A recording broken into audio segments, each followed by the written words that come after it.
El título del mensaje de hoy es Haciendo lo acordado.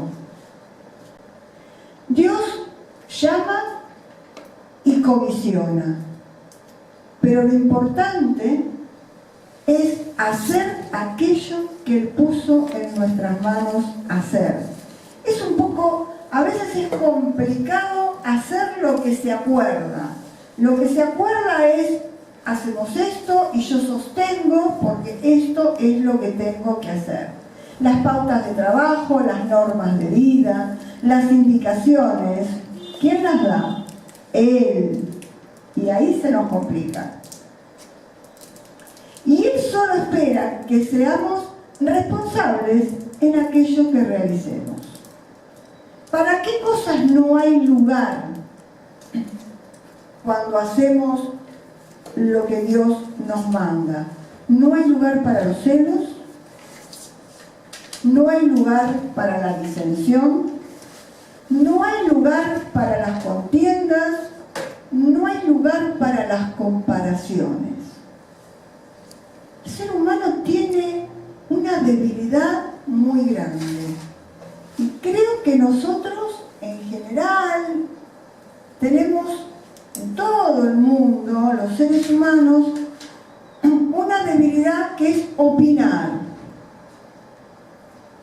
Alguien dice algo y en lugar de hacer lo que se pidió, todo el mundo opina. Y termina nadie haciendo nada. Hay un cuentito que habla de eso, donde al final nadie hace nada. ¿Por qué? Porque todo el mundo se sentó como espectador para ver qué le pareció las indicaciones que fueron dadas. El ser humano tiene esa debilidad.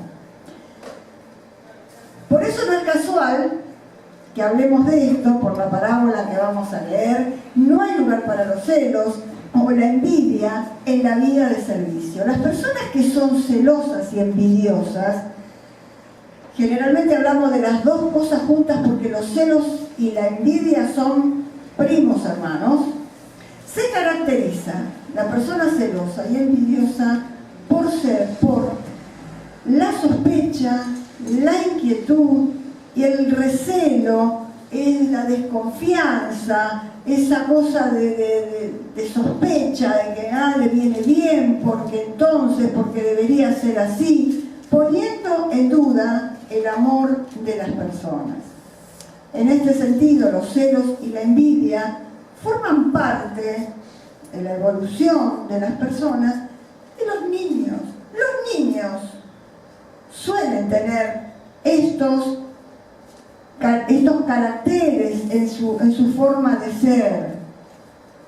Suelen ser egoístas, no quieren compartir. El que es más celoso está pendiente de la aprobación o la desaprobación de los demás. ¿Por qué? Porque está atento a ver si lo felicitan al otro más que a él, entonces va a ver qué hace.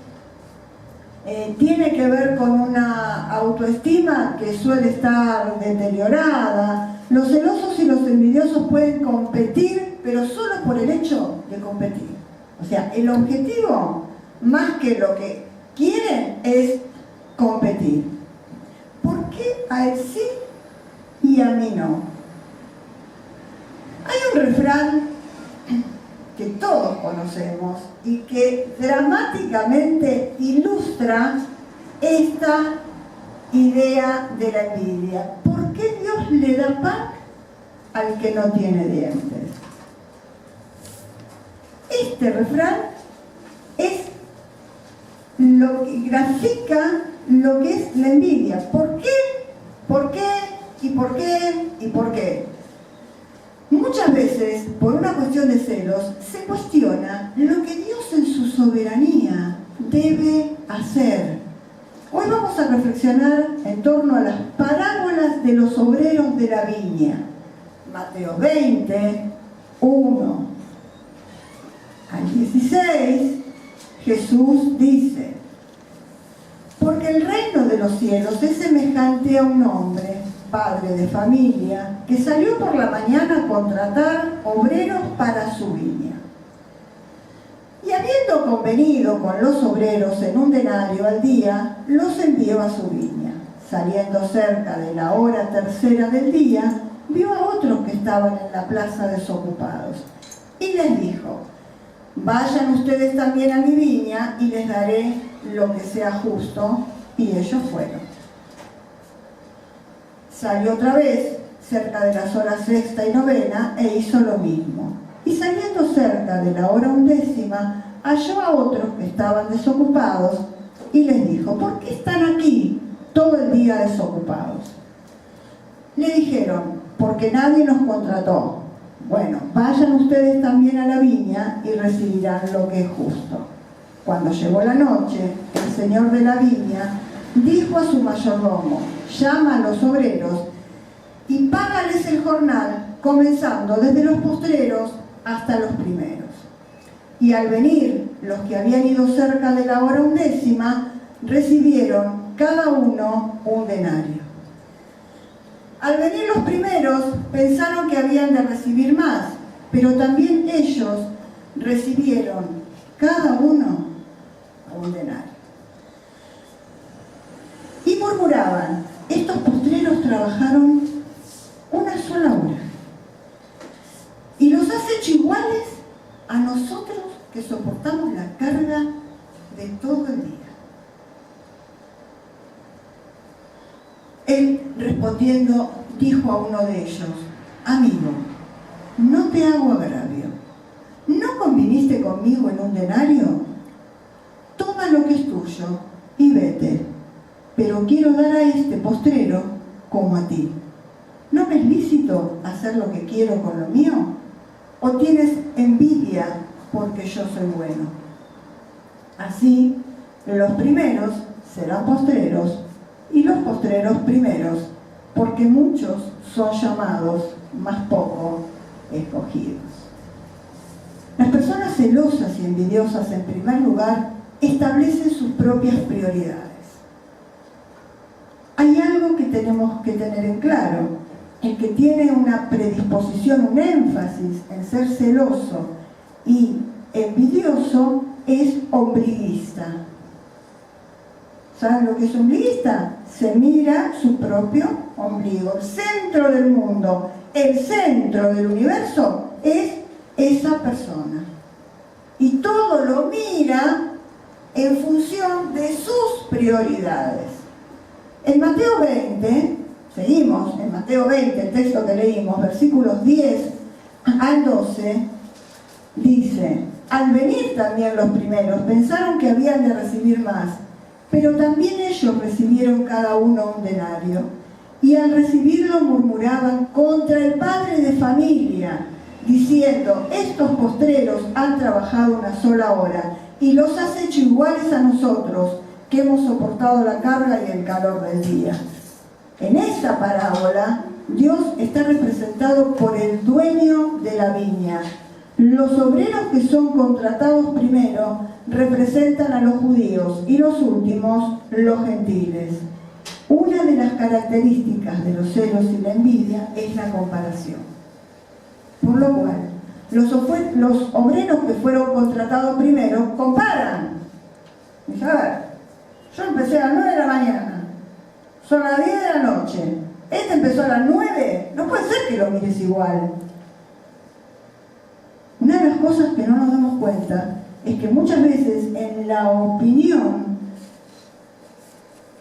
en realidad, se está ofendiendo a Dios. ¿Saben lo que pasa con la mayoría de las personas? Siguen dividiendo lo que es su relación vertical con lo que es la relación con nosotros. Entonces les parece que lo que hacen en este sentido no afecta.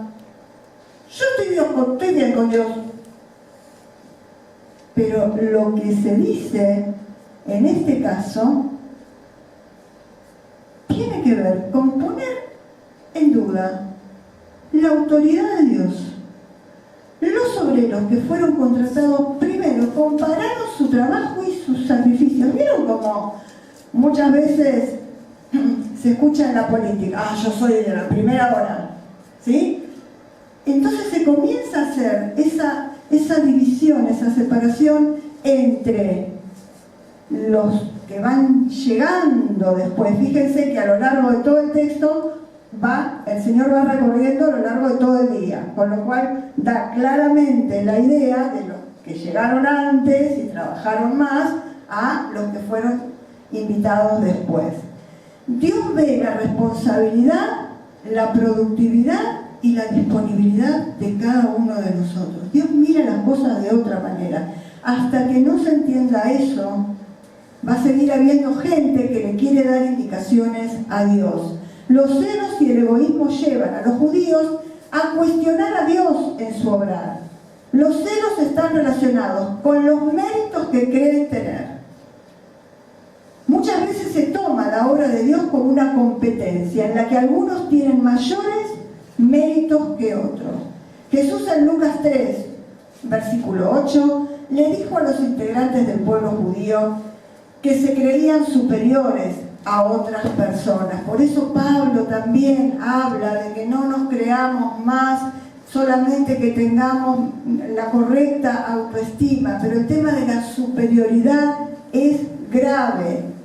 Por tanto, den frutos dignos de arrepentimiento, cambien de actitud. No estén diciendo ustedes mismos, nosotros tenemos a Abraham por padre, porque les digo que Dios puede levantar hijos a Abraham de estas piedras.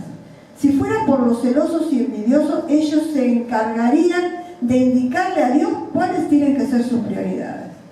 Es así. Tenemos en general, el ser humano, un serio problema con la autoridad. La autoridad está para cuestionarla, nada más. Pero lo que tiene que ver con la autoridad, tiene que ver con que si Dios me está diciendo algo, y Dios está haciendo algo, es Él. Yo no tengo más que someterme en su voluntad e ir por el lado, pero no me parece. Yo te pregunté si te parece. Yo te estoy dando esto. Algunas de estas personas celosas y envidiosas, cuyos padres forman parte del pueblo de Dios porque han reconocido a Jesús como su Señor y Salvador, creen que por este motivo son salvos. Es grave. Creen que es un tema de estatus, creen que es un tema de herencia, creen cualquier cosa menos lo que tienen que creer y que por eso son los elegidos y los que tienen los privilegios. Sin embargo, la experiencia de la salvación por algo es como es. ¿Se imaginan si fuera por obra? Agarrate. Es por fe. Y es por fe, una fe que Dios nos da para que cada uno de nosotros podamos tener esa experiencia con Él y ser salvos. La experiencia de la salvación es personal. Mateo 7, 21, 23. Mateo 7, 21, 23. Jesús dijo, y por algo lo dijo, no todo el que me dice Señor, Señor entrará en el reino de los cielos, sino el que hace la voluntad de mi Padre. Quizás si hubiera una parte de este texto que en este momento, en este contexto deberíamos remarcar, es esta. El que me dice Señor es el que hace mi voluntad. Muchos me dirán en aquel día, Señor, Señor, no profetizamos en tu nombre y en tu nombre echamos fuera demonios y en tu nombre hicimos muchos milagros, y yo les declararé, jamás los conocí, apártense de mí los que practican la maldad. La parábola deja en claro que la soberanía de Dios es la que hace que Él decida esto o aquello. Y que en Mateo 20:15 dice, ¿no me es lícito hacer lo que yo quiero con lo mío? ¿O tienes tú envidia porque yo soy bueno? Las personas celosas y envidiosas, en segundo lugar, se caracterizan por la competitividad. Comparan, compiten, no les parece bien cómo van las cosas. La conducta competitiva no tiene lugar en el reino de Dios. Competitiva no es lo mismo que competente. Competitivo es aquel que no le importa por cuántas cabezas tiene que pasar para poder obtener lo que quiere. No le importa a quién puede destruir. El reino de Dios, la soberanía de Dios, no está limitada por el parecer humano. El ser humano tiende a indicar qué es primero, qué es segundo o último. No está hablando acá de la cola en el supermercado donde sacaste el número y vos estás después del otro, y ese es un orden cronológico. Dios hace su voluntad. Dios ordena las cosas como Él quiere. Mateo 20, 16. Así los primeros serán postreros, postreros es últimos, y los postreros, es decir, los últimos, primeros. Porque muchos son llamados, mas pocos los escogidos. De acuerdo a lo que leímos en esta parábola, estaban los que decían: nosotros estamos desde la primera hora, nosotros hacemos las cosas mejor. Los judíos pensaban que Dios tenía que privilegiarlos a ellos porque eran mejores, porque el mensaje de salvación llegó primero a ellos. Dios mira otras cosas. Dios pone el énfasis en el ser competente, en el poner todo nuestro ser a disposición de Él para hacer las cosas como tenemos que hacer. El ser competitivo, las comparaciones, los celos, la envidia están pero muy alejados de lo que Dios quiere.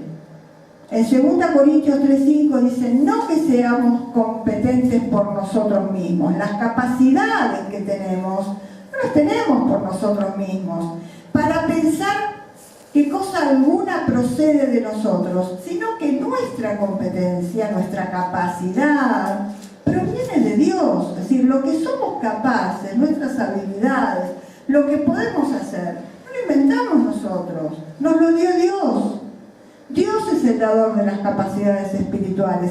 Él es el que da los dones y los reparte como Él quiere, no como se nos antoja a nosotros. No se puede manipular. Cada vez más la manipulación está a la orden del día en la comunicación entre los seres humanos, y a Dios no se lo manipula. Dios no aprueba los celos ni la envidia. Él no aprueba las actitudes competitivas porque son infantiles. Hay muchos textos en la Biblia donde aclara que Él quiere que crezcamos y maduremos en la fe. Por eso de alguna manera el reclamo de Pablo: a ver, ya tendrían que estar comiendo un churrasquito con ensalada y tenemos que volver a la mamadera. ¿Cómo es esto?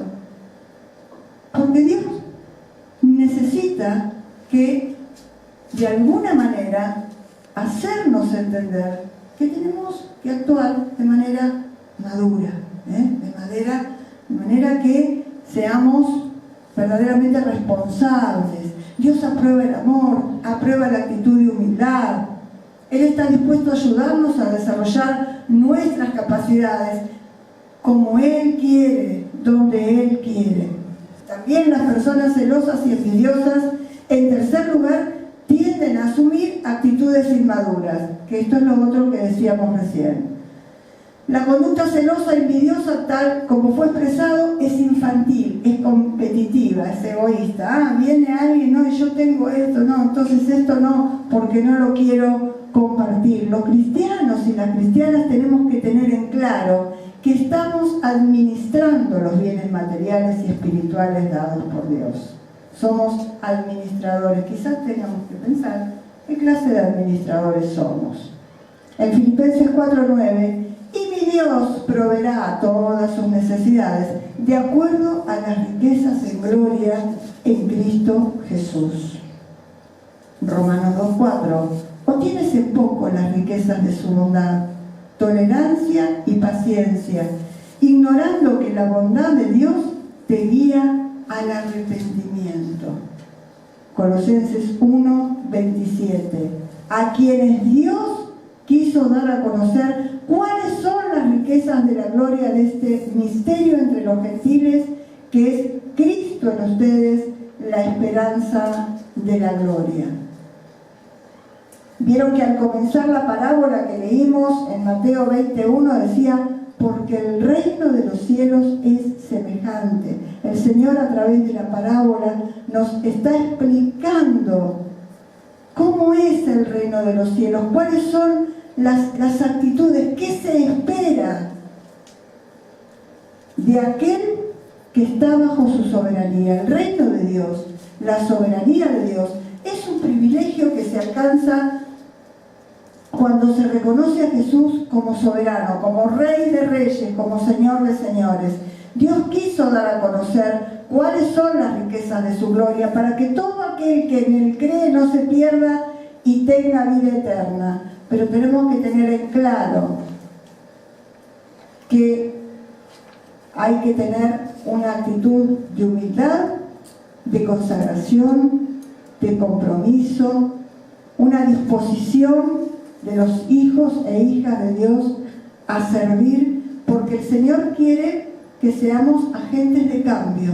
Y para ser agentes de cambio, transformadores de aquello que se vive criticando cada día, para ser agentes de cambio tenemos que ser personas responsables, humildes, que sabemos vivir bajo la voluntad y la soberanía de Dios. Las personas celosas y envidiosas, esto no va.